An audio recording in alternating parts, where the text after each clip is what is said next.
The history of the stand-up comedy club. Stand-up comedy clubs are commonplace today, but that wasn't always the case. Let's take a look. The first stand-up comedian is sometimes considered to be Mark Twain, who toured the country in the late 1800s performing humorous monologues. Throughout the beginning of the 20th century, comedians honed their skills in shows such as vaudeville, burlesque, minstrel shows, coffee houses, whatever will have them. In the 1950s, places like the Gaslight Cafe and the Hungry Eye featured, while they were primarily music venues, they featured comedians heavily, people like Mort Saul, Lenny Bruce, Bob Newhart, etc.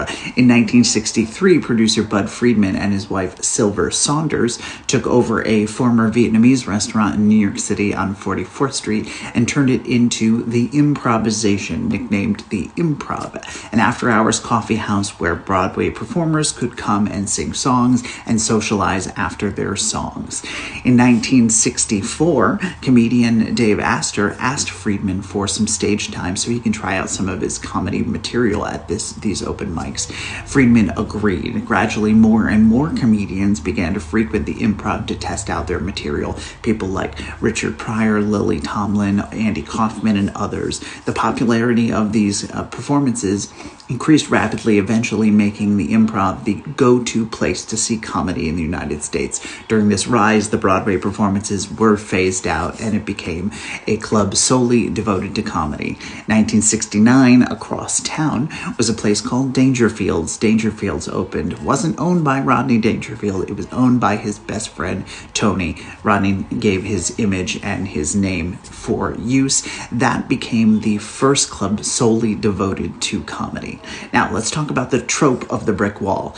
Performers performing in front of a brick wall. Where did that come from? Some people say the Hungry Eye in San Francisco, where comedians performed in front of a brick wall. Others say Friedman's Improv. Now, it was, whatever the true answer is, it was solidified into history when A&E TV started filming comedy shows at Bud Friedman's Improv and airing a thing called An Evening at the Improv. That is where folks got to see on television comedians performing in front of a brick wall. In the 1970s, Friedman started to license different franchises of the Improv, and independent clubs started to pop up all over the place. In the 70s and 80s, there was a huge boom of stand-up, with over 1,000 stand-up comedy clubs in the United States.